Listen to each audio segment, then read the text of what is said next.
Learning from adult role models who are deaf or hard of hearing, presented by Outreach Programs, the Colorado School for the Deaf and the Blind. The CSDB logo is displayed with the tagline, Learning, Thriving, Leading.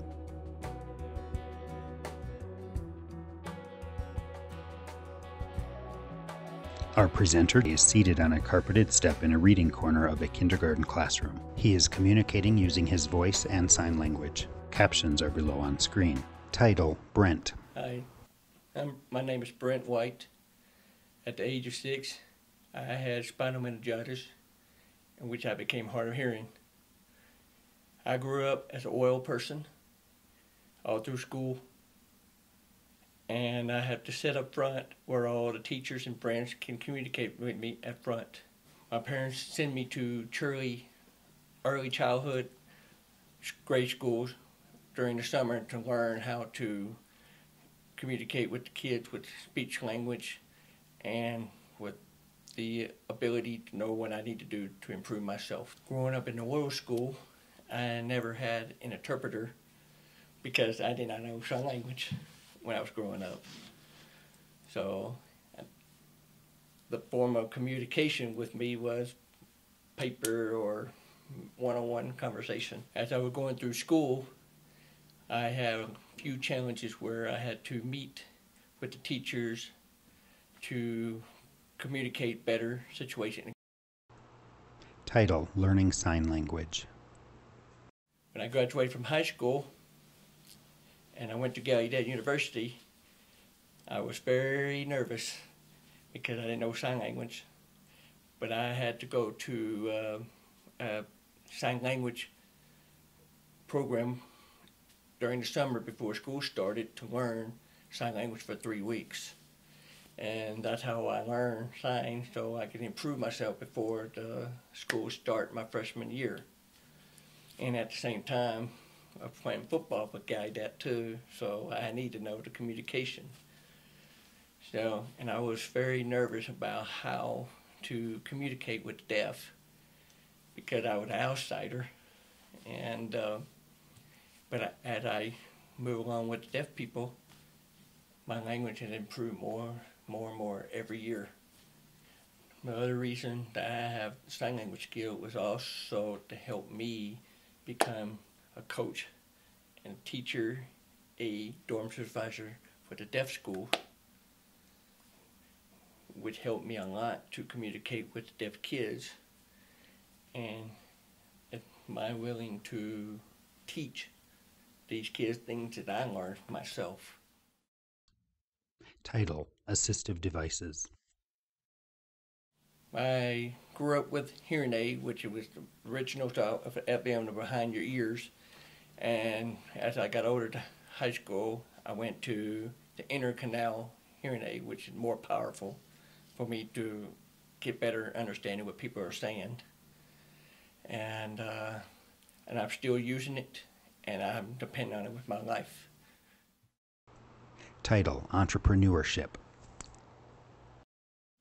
I graduated with Gallaudet with a degree in entrepreneurial studies and business. And I was hoping I could be the first person, to help start deaf business through my life. And I still have my business, and I continue not to hire hearing people, deaf people to come work for me. And I have both forms of communication I can use.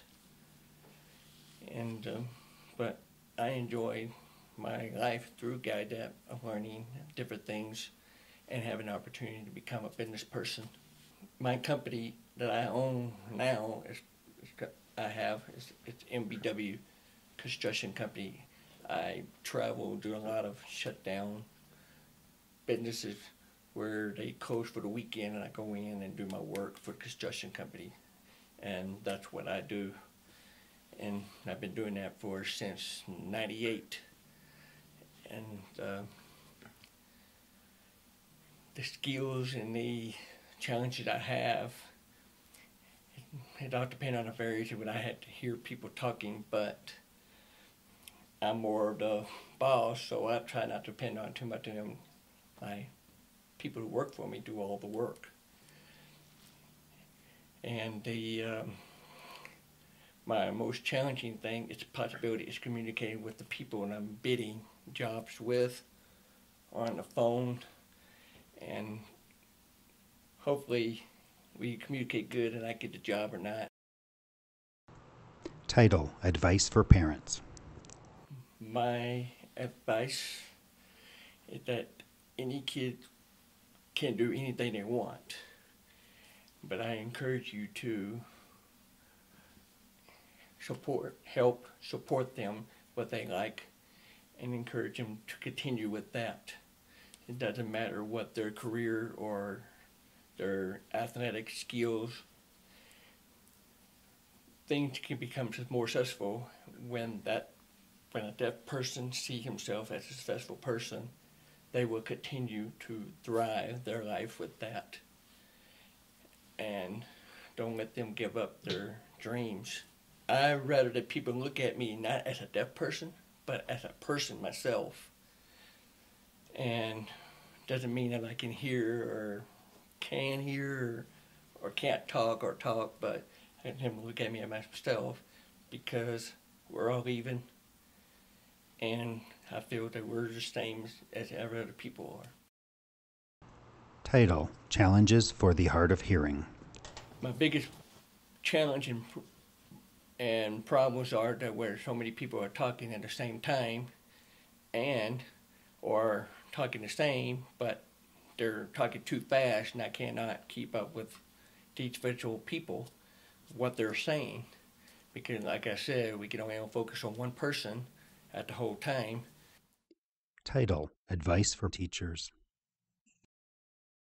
I recommend that the staff make sure that the kids are on the front row where they can actually see your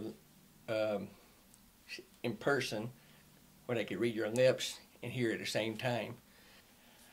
Try not to turn your back around to the board when you're talking, because you're saying things that we don't know what you're saying. You're talking to the board, not to us.